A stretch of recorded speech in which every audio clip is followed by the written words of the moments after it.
name is Nick Mancuso. I'm faculty at USC. At USC, I'm in the biostats division. I'm part of the Center for Genetic Epi. I run a computational lab where we're primarily interested in developing software and tools that analyze large-scale genetic data in the context of disease outcomes and also in the context of regulatory information and integrating those two sort of data modalities together to better understand disease mechanisms. And today I'm not going to talk about pretty much any of that. One thing that I will be diving into and focusing on today is a tutorial about variational inference. So just like a quick show of hands, who's familiar with variational inference? Looks like a couple. Okay, so this is good. That's great. Phenomenal. If you have no idea what it is, hopefully by the end of the talk you'll at least have some inkling of what it is and why it could be useful in genetics and genomics. But before I get into that, I just want to thank all the organizers, obviously Czar and many others, and Stacy for always making sure everything runs like absolutely swimmingly.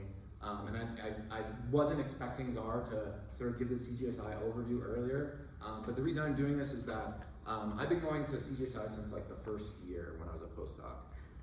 And what's like one of the best things about CGSI is you're gonna make so many friends who are gonna be your colleagues that you will still see, every year pretty much. And you'll get to sort of go through, that arduous journey of like going through grad school, going through your postdocs, when you're applying for jobs, that you can just commiserate together, talk science together. So this is just, a very special kind of institution. So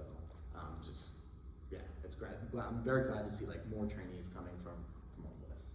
So and then one other tidbit about that. So I went back to like it's all on the website. You can go back and like go to the very first year. And so in 2016, there's like me in the back as like a cheery postdoc, and then David is up here, and then I was just chatting with David, and if you notice, neither one of us have gray hair there. It's PI life has taken its toll. Okay, great. Now onto the meat of it. So have you heard the good word of Thomas Bayes? All right, so a lot of us, most of us here are interested in methods, and so just a very high level, kind of almost just cartoonish explanation of Bayesian inference is that we're given some data X, right? And there's some parameters that we can think of like what can generate our data in some sense, right? And so if we just apply Bayes' rule, right, the primary, the sort of the means of Bayesian analysis that we are interested in quantifying uncertainty in our parameters through the posterior. And so just using Bayes' rule, right, if we want to look at the posterior of our parameters given our data, right, it's described by the joint. Here that's our likelihood, our prior over our parameters, divided by the marginal likelihood, right? And this marginal likelihood is like an integral or some enumeration over like the entire parameter space, okay? And so again, just here's our prior, this is our likelihood, this is the marginal likelihood. Okay, and so if you just type in Thomas Bayes in Google or like some search engine, this is the picture that popped up. But like one interesting tidbit is like, we don't have any idea what he actually did. This wasn't like, an artist sat down with him. This was just like someone just illustrated this like far after his death. So there's no records like really, that like whether or not this is an accurate depiction. Is one thing, and the other thing too is that like this formula as it's written is like it's not even due to Bayes. It's due to Laplace. So just keep that in mind too. Okay, but why, fine. So here's some fancy math, right? I say, well, this is what lets us quantify uncertainty about our parameters. But who cares? Like why would we even? Why is it useful? Right? Like, does anyone want to take a stab at that? Like why should I, throw this additional complexity at you just because? I don't know, we don't suffer enough, right? We gotta like make things worse, just right? Well, like, ideally, at least for me, my sort of lens of thinking of like why Bayes is really because of this, right? This prior, right? That lets us encode prior information or prior beliefs about our parameters, and it's super flexible, right? we can incorporate whatever we want there, right? That allows us to maybe incorporate functional information. It allows us to incorporate information from other studies. And so it really provides like sort of a rigorous foundation for incorporating additional information, right? That we might think is sensible or relevant to whatever we're trying to analyze or study, okay? All right, and so great, so now like, all right, fine. We have this really nice thing we want to do. But the problem is like it's computable in closed form really only in limited cases, right? So there's this like word you might hear get tossed around from time to time about conjugacy. So when you have a prior that's conjugate with the likelihood, you just get this nice closed form formula for what your posterior should be, right? And it's like, okay, great, we have this like just these things I can calculate directly and everything's simple and fast and wonderful. But the problem is that like that's just rarely, it's very limiting in those cases, right? And so those instances, you know, are really just for the mathematical niceties, like when Bayesian stats was coming about. In practice, you know, again, there's no reason we have to use these exponential families. Like, again, like they're sort of, you know, there are good reasons, but it can be quite limiting, right? And when we care about things like maybe we want, you know, fatter tails in our distribution, things kind of get complicated really quickly, and you're really left with trying to calculate this through some complicated process. All right, and so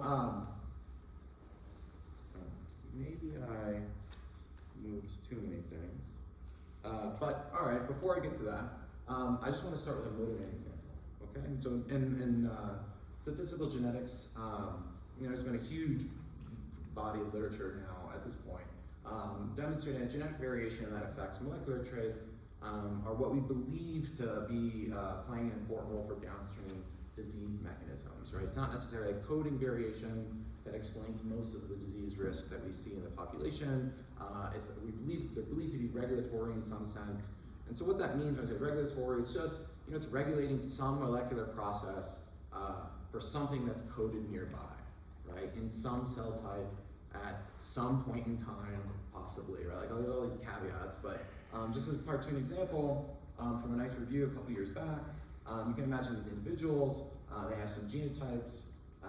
Here, you know, homozygous for A, here this individual's homozygous for G. Let's just look at one of their haplotypes, and so focusing on, let's say, you know, for A, we have the genome, and maybe, you know, because they have this allele allows for transcription factors to bind, and transcription occur more often than not, and they'll produce more copies of mRNA for some gene nearby, which, you know, ideally would translate maybe to more proteins of that gene that get translated, and it might result in higher disease risk, right? And so this individual here who has a G copy, since they have a different allele, the binding properties may be different, and so transcription factors might get in there like as often, and so they have less mRNA produced on average, okay?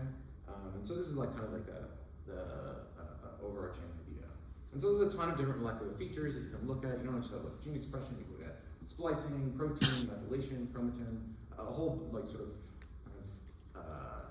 suite of confusing acronyms that really just allow us to look at genetic variation and see if that tracks with some molecular measurement. And so this has been done in numerous studies, and a lot's been learned over the years. And so just one example from GTEx, which is a very, very large collection of these molecular measurements. So here, each point corresponds to a genetic variant, its height corresponds to the statistical support for its association. And it's not clear at all, you know, do we think like all of these variants are doing something? Right? Like all of these genetic variants that are near this gene, are they all regulating in some way? And it's like, no, that's insane, right? It's really just an artifact of how the analysis is done. We look at one SNP at a time, due to co-inheritance of these genetic variants, and it uses correlations, and so our test statistics will be correlated. So what we need to do is sort of disentangle these associations and prioritize maybe a small, like a parsimonious set of variants that we think might be like explaining these signals. And so in StatGen, we call that fine mapping or statistical fine mapping. And so really, like, you know, here's a nice, again, maybe toy example of like how this would ideally work. Let's say you have two causal variants, C and A. A happens to be very correlated with B. C happens to be very correlated with D. We perform fine mapping for the expression levels of this gene, and what we get are like sort of two clusters, right? Where because these two variants and these two variants, those groups, within those groups, they're perfectly correlated. So we, statistically we can't distinguish them. And so we just assign some probability that's split 50-50 for this group and 50-50 within this group. Okay, does that make sense? Okay. All right, so going back to this example, fine mapping has been done in practice. And so when we fine map this region here, what we get are these three variants, right, that are believed to be maybe some set that, like, one of these three sort of are what's driving this signal. Okay. All right, and so that's like the motivation, right? This is a problem we want to solve. It appears that people have been solving it, but just to give context for the build-up here, right? And so let's say Y is our gene expression or some molecular feature for a bunch of individuals. We have their genetic data that's sort of centered around that genomic region. What we can do is just develop a statistical model, right? So we can just say that if we knew the effects, right?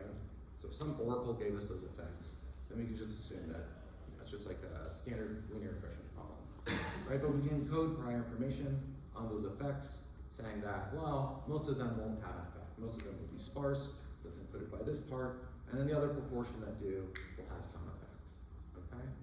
So this is known as a Bayesian spike and slab prior. And so our goal here is to compute the posterior for these effects, condition of one, right? And so we use Bayes' formula, expand this out, and this integral on the bottom.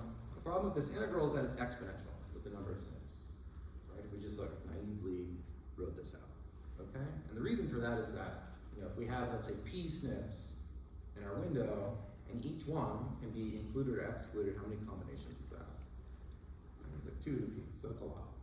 Okay? And then P is often, even for a small window, is like 1,000, right? So it's just completely intractable. All right? So how can we efficiently evaluate this?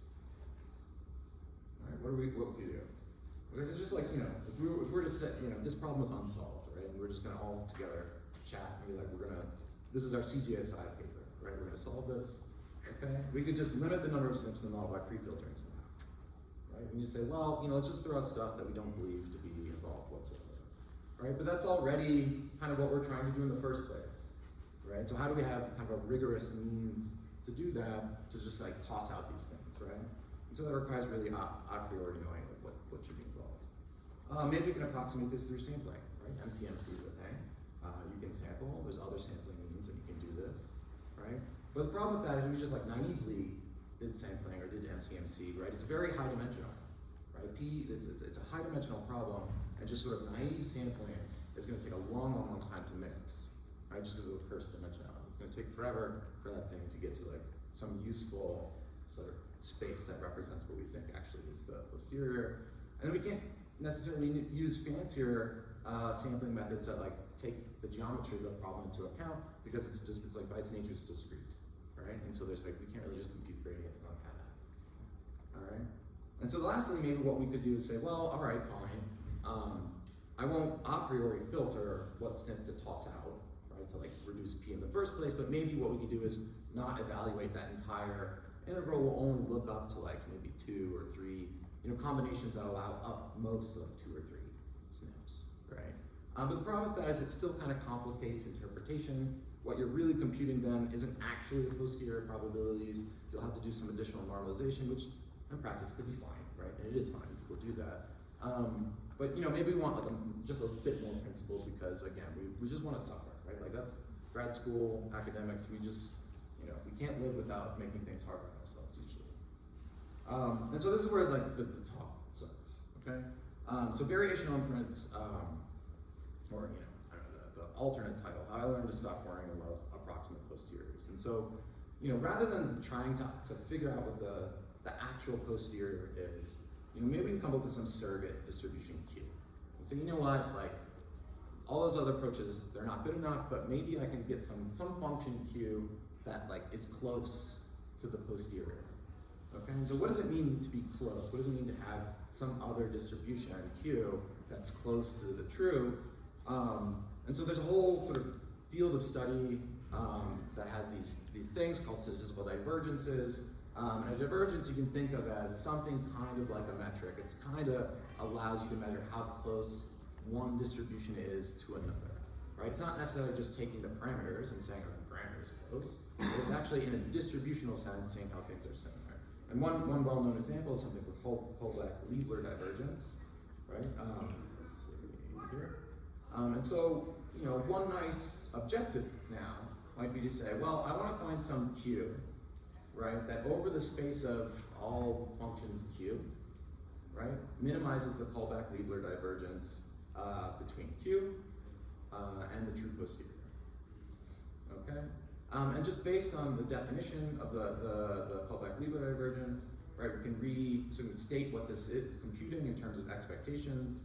And so here, what it is, it's the expectation with respect to Q over the log probability minus the expectation using Q of the log likelihood, or sorry, excuse me, log posterior, right? So what's the problem with this, right? We have this nice sort of objective now that's mathematically clean, it's defined, right? Let's like have that right now.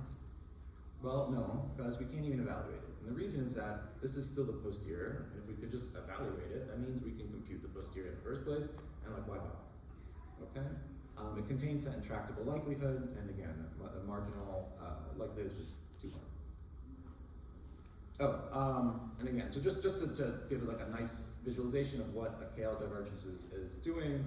So here we have two Gaussian distributions that have the same variance, right, in different means.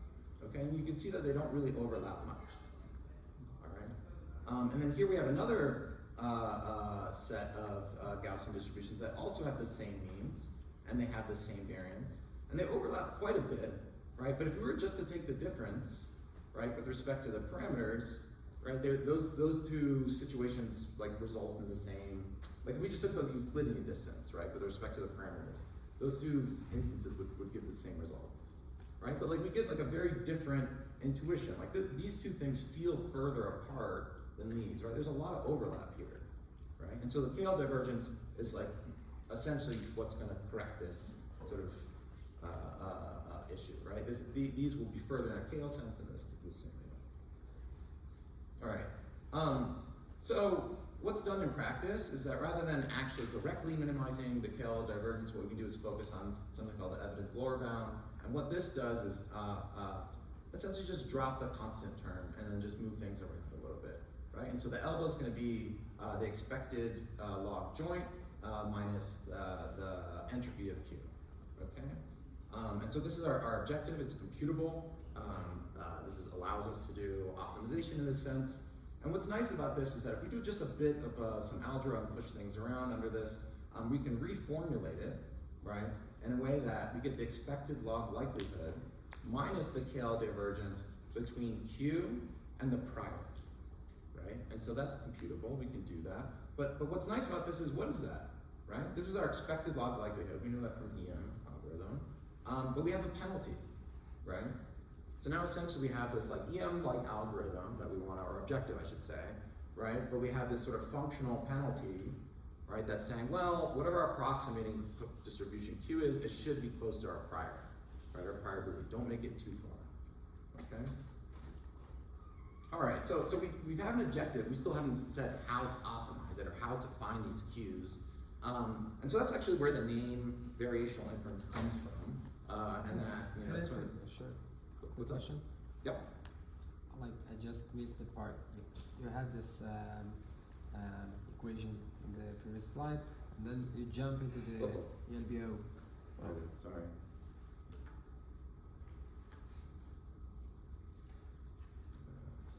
I just missed This? like, yeah, so. Okay, sure. So this is the KL divergence that we want. This is like our original objective, right? Yeah. And so this is the LBO and definition. Q star is like equivalent? What's that? Q star and LBO are equivalent?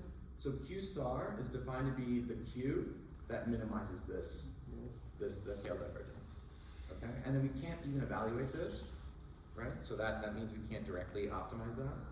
And so what we do is we can replace that objective with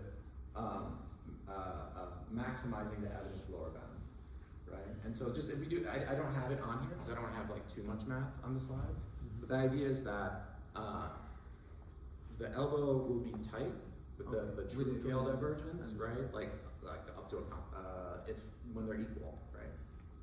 And that's when like that constant can play a role. Cool. Okay, But this is just a tractable formula that lets us. Oh, it's okay. So it's a surrogate approximation of the surrogate.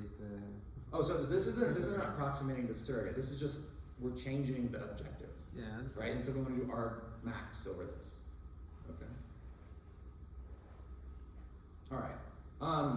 Okay. So shouldn't this just result in our true posterior?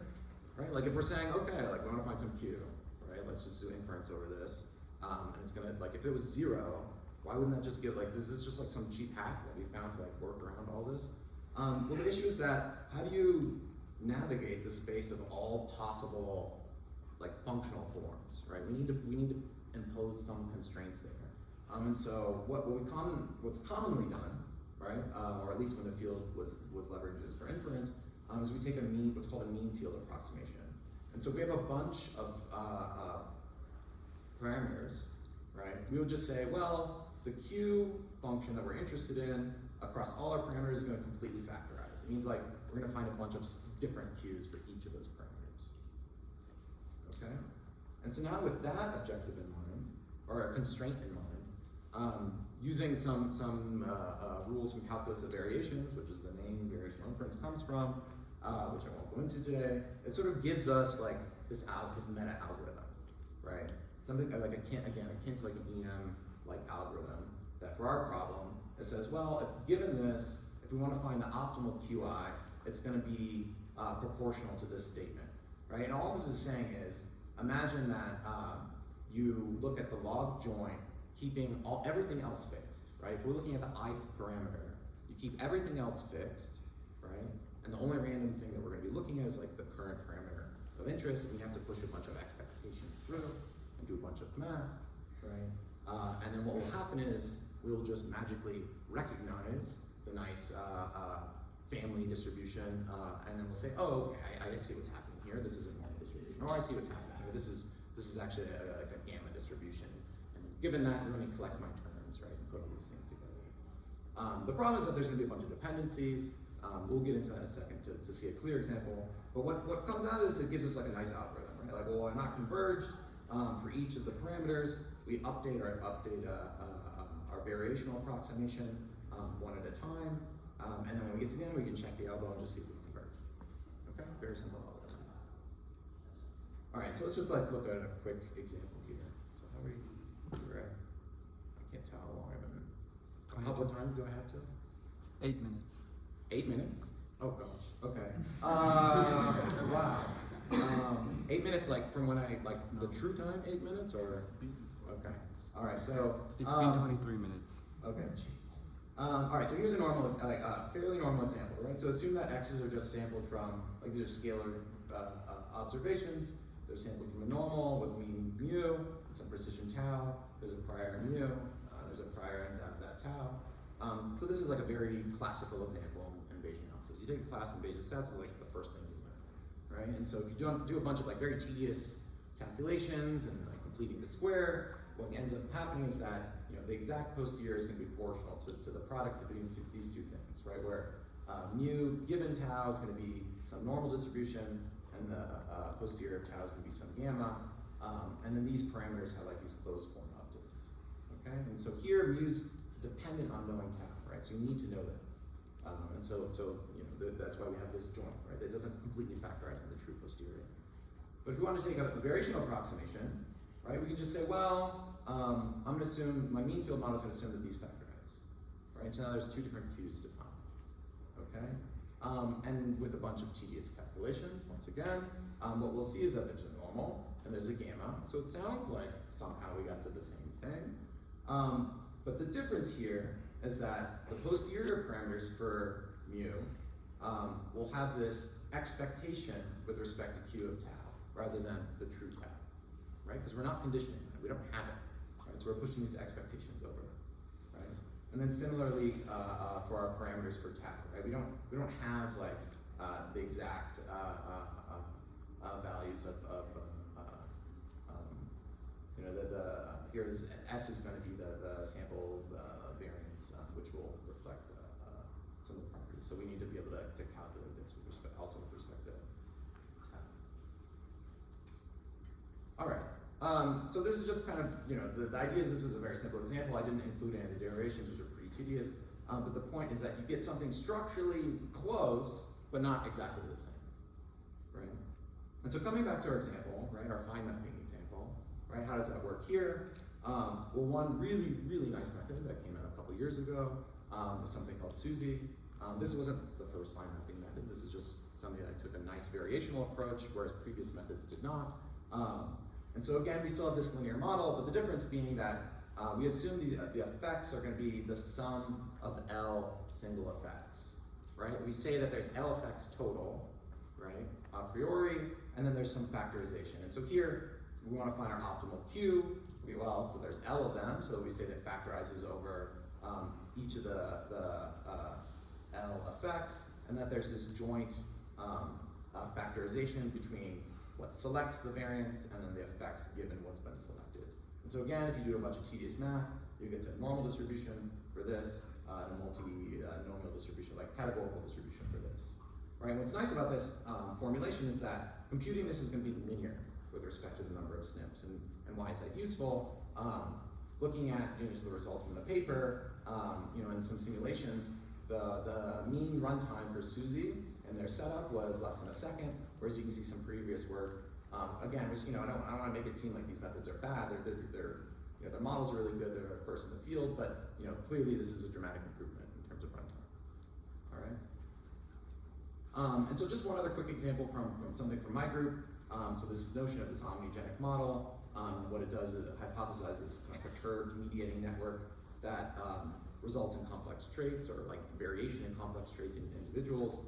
So you have this notion of these core genes, which are really like the mediating genes, right? That if you condition on those, it wouldn't matter what your expression levels and all the other genes are. And so, but in practice, right, we don't know what these are. We see, essentially every gene, the model's positing that every gene is contributing to a trait. And the reason for that is that if this gene regulates this gene, which regulates this core gene, then of course, like, in some notion of path, like a path to the trait, it has an effect, right? But again, it's like mediated by this set. So if you condition on these, it doesn't matter what all these are, okay? And so with recent large-scale CRISPR screening, we have this really nice experimental setup where we can start to investigate what might be happening, or like what might be with sort of these kind of mediating networks that might be relevant for disease risk. And so Perturb-seq's like one recent experimental platform that lets individuals sort of knock out a huge number of target genes in single cell fashion, and then you can also get your readouts to see what genes have been affected in that scenario. And so there have been a bunch of methods that try to identify what genes are affected by knockouts. Obviously, you can just do differential expression. It's going to take forever, and it's going to be a wash, right? Because you have thousands of things that are knocked out, and you have many thousands of genes that you have to test for differential expression. You can use classical matrix factorization, which is going to be fast, but again, that's going to ignore any information that comes from the perturbation that we know what's being knocked out in a given cell. So there's a really nice method that came out a couple years back called guide sparse factor analysis that models this relationship of what's being targeted with latent factors. But it uses Gibbs sampling and MCMC, and it really can't scale that well. So it's a really nice method. It's really clever in the way they design the model, but the inferential procedures can be limiting. So what we did is we took that model that built upon some of our earlier work, where we had a variational factor analysis model called SuSiE PCA. And so we leveraged this notion of being able to take the perturbation design matrix that also has a sparse effect that allows us to kind of compute the total perturbation effect after inference has been performed. And so just, comparison, we looked at this crop-seq data set where you have essentially like 8,700 cells by 6,000 genes. If you apply our approach, it runs in, like 3 minutes, while requiring less than a gig of memory. You can run it on your laptop, right? Whereas GSFA, with a similar sort of assumptional setup, took close to 3 hours and 30 gigs of memory, right? And so, fine, ours was faster, but what does it find? It finds like very, very consistent results. And so here what we have on the left are the differentially expressed genes by perturbation. So GSFA does find many more genes to be associated. Our approach does find novel targets that have a perturbation effect on downstream genes. However, when we take these results and look at pathways that are enriched, we see that our results are much, much more enriched for pathways that are relevant for this data set with respect to like these neuronal processes. There's a lot of explanations for why that may occur, but our takeaway here is that it's faster, it's finding broadly a consistent set of results, and even among that set of results, we do see better functional enrichment. That's sort of what we would expect to see in this context. So this works in prep. It's been presented at Biology of Genomes. Dong's since graduated, but we hope to have that out soon. This is a non-exhaustive list of like variational approaches in genetics. I apologize if anyone here has contributed to this literature. This was like, I kind of just said like variation genetics and like the Google Scholar and just tried to comb, to see things that I may have missed. So, some of the earlier work, this is a typo, that should be 2012. That's not recent. That was like some of the earliest work from Matthew Stevens on Bayesian variable selection and fast structure, Phoenix, Vilna, Vipers, and so really this notion of being able to do things quickly in this large-scale data setting is what I think is a good takeaway. All right, sorry. Last slide. I'll just jump to that. Okay. So some caveats. That sort of approach of derivation for that with all the tedious work is still pretty constrictive. Things have to be conditionally conjugated, right? So you still kind of have to work in this exponential family setting. And so that might not always enable kind of the modeling that we want to include in our scenario. So what, how do you work around that? So what you can do is just say, well, fine, I'm just gonna say what Q is. I don't need to rely on this whole functional calculus to figure out what Q is and then optimize for that. I'm just gonna say Q's normal. I'm gonna say Q's gamma. And then what we can do is calculate, the gradient with respect to the parameters for those distributions, right? And then work through that. So it's, to me, like, it's a losing battle because I don't work in ML, I'm not like a famous statistician, but like, in this sense, if you're doing fixed form variational inference, there's nothing variational about it, right? The variational came from using calculus of variation to do functional optimization. If you specify what the parameters are and use regular calculus, you're just doing divergence minimization. So like, call it that, but don't, because then people won't know what you're really doing. This is just me ranting. Okay, right, and so there's some complications that come up with this, but some really nice modern frameworks can take care of all this work for us using sampling to make sure that you can swap the gradient and expectation in a way that makes sense. Some nice frameworks that let us do it. Some of the earliest things were bugs, Stan, more modern ones, maybe are Pyro, non-Pyro.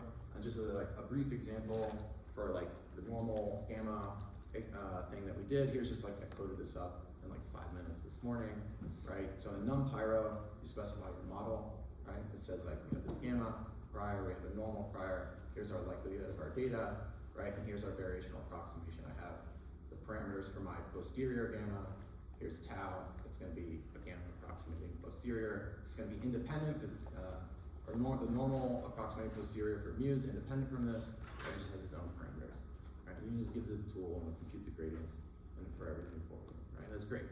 What's nice about this is like, for PIs, we're very demanding, right? We tell our trainees like, implement this, just code it, and we need to know if it works, right? Like this paper will be done in a month, right? We all, we do. Okay. But what's nice about this kind of framework is like now you don't have to code all this messy, annoying stuff to do inference. You just specify things, right? Inference can come quickly. All right. There's still some caveats here. It's not perfect. It's not magic, but it is a really nice tool. So just in summary, Bayesian stats allows flexible modeling, but often it's computationally intractable. Inference, variational inference, because like a meta-algorithm is not efficient. Inference algorithms, there's advancements in black box, variational inference, and autodiff, probabilistic programming languages. I encourage you all to check it out. Try to sneak this into your toolkit. It's very useful.